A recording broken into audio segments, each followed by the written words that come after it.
विद्यार्थियों, आज हम बीकॉम पार्ट सेकंड के EFM paper second banking and financial system के अंतर्गत मुद्रा के कार्यों का विवेचन करेंगे। Functions of money. इसके अंतर्गत हम इस बात का अध्ययन करने का प्रयास करेंगे, what is functions of money.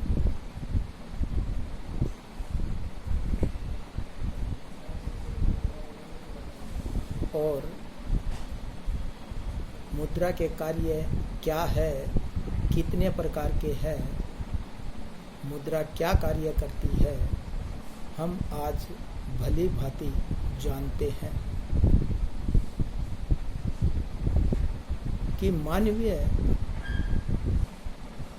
पहलू का कोई ऐसा बिंदु अर्थात कोई ऐसा मानवीय पहलू नहीं है जो मुद्रा से अछूता हो, क्योंकि मुद्रा ही एक ऐसी वस्तु है जिसके माध्यम से आर्थिक, सामाजिक, राजनीतिक सभी कार्य संपादित किए जाते हैं।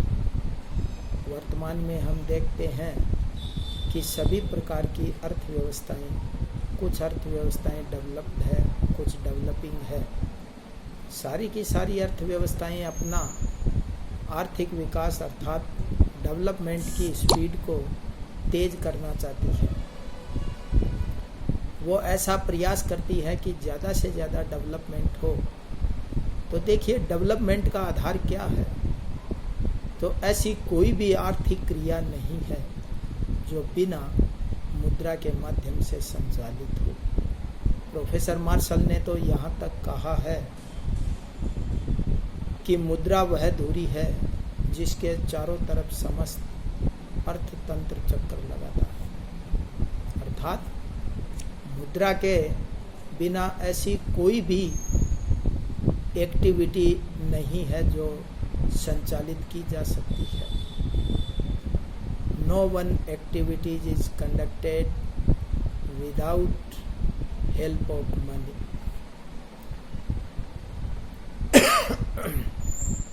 मुद्रा के कार्यों के संबंध में अर्थशास्त्रियों में काफी मतभेद है। कुछ अर्थशास्त्री मुद्रा के 2 कार्य मानते हैं, कुछ 4 कार्य मानते हैं, कुछ इसे कई प्रकार से वर्गीकृत करके इसका विवेचन करने का प्रयास करते हैं। मुद्रा के कार्यों के संबंध में देखा जाए तो मुद्रा के मुख्य रूप से 4 ही कार्य बताए गए हैं। विनिमय का माध्यम, मूल्यों का मापक, स्थगित भुगतानों का आधार और मूल्यों का संचय। इसके अलावा मूल्यों का हस्तांतरण, ट्रांसफर और वैल्यू भी माना जाता है। इसके कार्यों के संबंध में प्रोफेसर क्राउथर ने एक फ्रेज के रूप में, इसे एक कहावत के रूप में ऐसे प्रस्तुत किया है, बड़े ही रोचक ढंग से, जिससे मुद्रा के कार्य विद्यार्थी को याद करने में काफ़ी आसानी, काफ़ी सुगमता होती है। इन्होंने कहा है, क्राउथर ने अपनी जो प्रसिद्ध पुस्तक आउटलाइन ऑफ मनी, उसमें इन्होंने इस प्रकार से इसे व्यक्त करने, एक्सप्रेस करने का प्रयास किया है। Money is a matter of functions for a medium, a measure, a standard, a store. मुद्रा के 4 कार्य है। विनिमय का माध्यम, मूल्यों का मापक, भुगतानों का आधार और मूल्यों का संचय। इस प्रकार मुद्रा के कार्यों को हम डिफाइन करने का प्रयास करते हैं। सामान्यतः मुद्रा के कार्यों की जब विस्तृत विवेचना करने का हम प्रयास करते हैं तो मुद्रा के कार्यों को हम मुख्य रूप से 3 भागों में बांटकर इसका अध्ययन कर सकते हैं। 3 भागों में मुख्य है, प्राइमरी फंक्शन, सेकेंडरी फंक्शन और थर्ड कंटिंजेंट फंक्शंस, अर्थात मुद्रा के प्राथमिक कार्य, गौण कार्य और आकस्मिक कार्य के रूप में हम विवेचना कर सकते हैं। सर्वप्रथम हम मुद्रा के कार्यों में प्राइमरी फंक्शन को लेते हैं। प्राइमरी फंक्शन के अंतर्गत ऐसे कार्य अर्थात मुद्रा के आधारभूत कार्य, प्रमुख कार्य, तो मुद्रा का जो प्राइमरी फंक्शन में 2 कार्यों को शामिल किया जाता है। प्रथम मीडियम ऑफ एक्सचेंज अर्थात विनिमय का माध्यम और मेजर ऑफ वैल्यू, मूल्यों का मापक। हम देखते हैं कि सर्वप्रथम जो विनिमय का माध्यम, मीडियम ऑफ एक्सचेंज अर्थात हम बाजार में या कोई भी व्यक्ति, कोई भी उपभोक्ता, क्रेता या विक्रेता अपनी इच्छित वस्तु को कैसे खरीदता है। ऐसी कौन सी चीज है आपके पास, ऐसा कौन सा माध्यम है जिसके माध्यम से, जिसके आधार से, जिसकी हेल्प से हम आसानी से चीज को खरीद सकते हैं। विक्रेता उसे आसानी से बेच सकता है, क्रेता उसे खरीद सकता है, कितनी भी मात्रा में खरीद सकता है, विक्रेता कितनी भी मात्रा में बेच सकता है। तो मुद्रा ही एक ऐसा माध्यम है जिसके आधार पर हम वस्तुओं का लेन देन करते हैं, क्योंकि किसी भी माध्यम के बिना लेन देन नहीं होता। पुराने ज़माने में जब मीडियम ऑफ एक्सचेंज अलग अलग थे या सर्वमान्य नहीं था, तो एक तरीके से एक्सचेंज करने में, विनिमय में काफ़ी दिक्कतें आई थी। अब सर्वमान्य एक्सचेंज अर्थात जो आधार है विनिमय का, जैसे मुद्रा के आधार पर हम कोई भी कंज्यूमर आइटम, कोई भी इंडस्ट्रियल आइटम,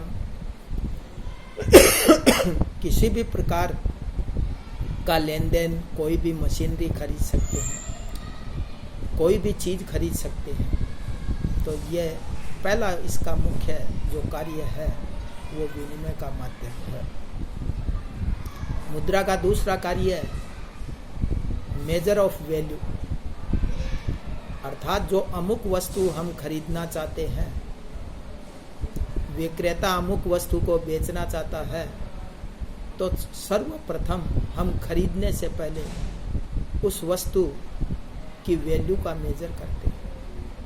वस्तु कितने रुपये की हो सकती है, वस्तु में उपयोगिता कितनी है, तो सबसे पहले हम उसकी वैल्यू का मेजर करने के बाद ही और काम करते हैं। अर्थात उपभोक्ता, कंज्यूमर सबसे पहले वस्तु को खरीदने से पहले उसकी वैल्यू का मेजर करता है। वैल्यू का मेजर करने के लिए एक कंज्यूमर है, वो इकोनॉमिक्स का सिद्धांत जो प्रोडक्टिविटी का है, अर्थात मार्जिनल प्रोडक्टिविटी के आधार पर या मार्जिनल यूटिलिटी के आधार पर एक उपभोक्ता वस्तु को खरीदने या न खरीदने का निर्णय करता है। अर्थात एक तरफ वस्तु की कीमत, दूसरी तरफ उपभोक्ता को मिलने वाली उपयोगिता। एक उपभोक्ता किसी भी वस्तु की कीमत अर्थात कितनी कीमत अदा करेगा, कितनी मात्रा में खरीदेगा, तो मुख्य रूप से एक उपभोक्ता वस्तु की ज़्यादा से ज़्यादा कीमत है वो उसकी सीमांत उपयोगिता के आधार पर ही देगा, अर्थात सीमांत उपयोगिता से ज़्यादा कीमत वह अदा नहीं करेगा। इस प्रकार सर्वप्रथम जो मुद्रा का कार्य है वो किसी भी वस्तु या सेवा की वैल्यू का मेजर करना, अर्थात उसको मुद्रा के रूप में उसका माप करता है कि ये कितने रुपये की हो सकती है, इसकी कीमत कितनी हो सकती है, इसका मूल्य कितना हो सकता है। तो इस प्रकार मुद्रा का यह भी एक प्रमुख कार्य है। अब प्रश्न यह उठता है, प्रत्येक कंज्यूमर, प्रत्येक विद्यार्थी, प्रत्येक इंसान के मन में एक बात दिमाग में आती है, अर्थात जो मेन पॉइंट है, केम इन आवर माइंड दैट कि सर्वप्रथम कौन सा कार्य मुद्रा का संपन्न होता है, अर्थात विनिमय के माध्यम का कार्य पहले होता है या मूल्यों के मापक का कार्य पहले होता है। तो देखिए, हम व्यवहार में देखते हैं कि किसी भी वस्तु को खरीदने से पहले हम उस वस्तु की वैल्यू का मेजर करते हैं। मेजर करने के बाद ही एक उपभोक्ता उस वस्तु को खरीदने या न खरीदने का निर्णय करता है। तो सर्वप्रथम जो मुद्रा का कार्य है, प्राइमरी फंक्शन में सर्वप्रथम वैल्यू ऑफ मेजर होता है और उसके बाद में मीडियम ऑफ एक्सचेंज, अर्थात सबसे पहले मूल्यों की माप होती है, मेजर ऑफ वैल्यू। तो कोई भी इंसान, जैसे मुद्रा के कार्य है, तो मुद्रा के कार्य में सबसे पहले मूल्यों के मापक का काम सबसे पहले संपन्न होता है और विनिमय के माध्यम का कार्य उसके बाद संपन्न होता है। अब हम मुद्रा के जो सेकेंडरी फंक्शन है, सेकेंडरी फंक्शन को लेते हैं। मुद्रा का सेकेंडरी फंक्शन मुख्य रूप से 2 या 3 इसके गुण कार्य है। सेकेंडरी फंक्शन में स्थगित भुगतानों का आधार, स्टैंडर्ड ऑफ डेफर्ड पेमेंट,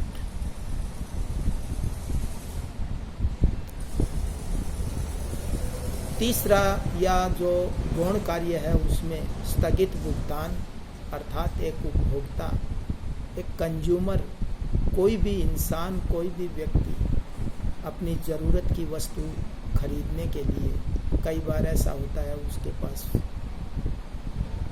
मौजूदा समय में या वर्तमान में उसके पास क्रय शक्ति अर्थात धन नहीं होता, मुद्रा नहीं होती, लेकिन उसको अपनी आवश्यकताओं को पूरा करने के लिए अमुक वस्तु का उपभोग करना या खरीदना जरूरी है। तो वर्तमान में वह वस्तुओं को उधार खरीदता है। अब उधार की शर्त पर खरीदी गई वस्तु का भुगतान वह भविष्य में किस रूप में करेगा, किसके माध्यम से करेगा।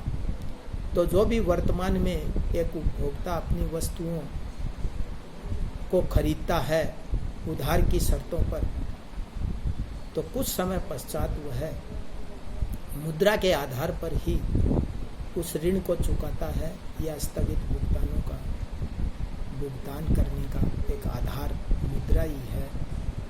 वह भविष्य में उन भुगतानों को मुद्रा के आधार पर मुद्रा की सहायता से संपन्न करता है। इसके अलावा जो गौण कार्य में जो मुख्य कार्य है, स्टोर ऑफ वैल्यू, मूल्यों का संचय। कई बार कोई भी उत्पादक है, वो वर्तमान में क्या है कि हर उत्पादक का मुख्य जो उद्देश्य, main objective is to increase और मोर एंड मोर प्रोडक्शन, कि वह ज़्यादा से ज़्यादा उत्पादन करना चाहता है और ज़्यादा से ज़्यादा उत्पादन करके वह ज़्यादा से ज़्यादा धन कमाना चाहता है, संपत्ति को अर्जित करना चाहता है, लाभ की मात्रा ज़्यादा से ज़्यादा वह कमाना चाहता है। तो लाभ की मात्रा ज़्यादा कमाने के प्रयास के लिए वह इस प्रयास में ज़्यादा से ज़्यादा उत्पादन करता है, अधिक से अधिक वह रॉ मटेरियल का यूज करता है, मशीनों का प्रयोग करता है, मैनेजरियल एफिशिएंसी कैपेसिटी का यूज करता है। जब एक उत्पादक वर्तमान में अपनी आवश्यकताओं से अधिक उत्पादन करता है तो उस उत्पादन का वह क्या कर सकता है। इसके 2 तरीके हैं कि वह अपनी मौजूदा आवश्यकताओं को पूरा करे, पूरा करने के बाद भी उसके पास जो सरप्लस प्रोडक्शन बचता है वह उस सरप्लस प्रोडक्शन को भविष्य में इस्तेमाल करता है। अर्थात वह यह देखता है कि कोई भी संकट काल में, आड़े समय में या कोई भी ऐसी क्राइसिस के टाइम हम इसका यूज कर सकते हैं। तो इस प्रकार वह अपने अतिरिक्त जो उत्पादन है, जो ज़्यादा उत्पादन है किया गया है अपनी आवश्यकताओं से अधिक, वह उसे किस रूप में संचय करे। अगर वस्तु के रूप में संचय करना चाहे तो वह कुछ समय बाद वस्तुएं स्वयं ही अपने आप स्वाभाविक रूप से नष्ट होने लग जाती है, उसकी जो उपयोगिता है वो घटने लग जाती है। तो इसलिए वह एक मुद्रा ही एक ऐसा साधन है जिसमें वह जो अतिरिक्त उत्पादन, जो सरप्लस उत्पादन है, जो एक्सेस उत्पादन है, उसकी वैल्यू को स्टोर कर सके और भविष्य में अपनी ज़रूरत के अनुसार उसका इस्तेमाल किया जा सके। इसके अलावा जो गौण कार्य में ट्रांसफर ऑफ वैल्यू, कई बार क्या है कि कोई भी उपभोक्ता है, कोई भी नागरिक है, उत्पादक है, खास तौर से प्रोडक्शन के क्षेत्र में हम देखते हैं, या कंज्यूमर एक स्थान से दूसरे स्थान पर जैसे पेमेंट है ट्रांसफ़र करना चाहता है, मुद्रा को ट्रांसफ़र करना चाहता है। पुराने ज़माने में एक जगह से दूसरी जगह अगर मुद्रा भेजी जाती थी तो हम देखते हैं कि वह मुख्य रूप से या तो किसी साधन के माध्यम से पैदल है या उसको एक जगह से दूसरी जगह परिवहन करने में काफ़ी दिक्कत आती थी, और दिक्कत आने के कारण उसको क्या है कि आसानी से परिवहन नहीं किया जा सकता, क्योंकि उसमें अननेसेसरी का वजन होता था। बहुत बड़ी मात्रा में, लाखों करोड़ों की मात्रा में अगर पैसे को एक जगह से दूसरी जगह अगर ट्रांसफ़र करना हो तो मुद्रा को पुराने ज़माने में आदमी के माध्यम से, पशुओं के माध्यम से परिवहन किया जाता था, जिसमें टाइम ज़्यादा लगता था, रिस्क ज़्यादा होती थी। वर्तमान में इसे आजकल क्या है कि इंटरनेट के माध्यम से, डिजिटल पेमेंट के माध्यम से तुरंत एक स्थान से दूसरे स्थान पर हम आसानी से ट्रांसफ़र कर सकते हैं। कितनी भी मात्रा में, करोड़ों की मात्रा में, अरबों की मात्रा में पैसा आसानी से बैंकों के माध्यम से, वित्तीय संस्थाओं के माध्यम से, डिजिटल पेमेंट के माध्यम से आसानी से ट्रांसफ़र हो सकता है। इसके अलावा आकस्मिक कार्यों के अलावा हम जो लेते हैं तो आकस्मिक कार्यों के अंतर्गत जैसे राष्ट्रीय आय का वितरण, अर्थात जितनी भी राष्ट्रीय आय है उसका समाज में किस प्रकार से वितरण हो, तो मुद्रा के माध्यम से ही जो नेशनल इनकम का एक तरीके से वितरण किया जा सकता है।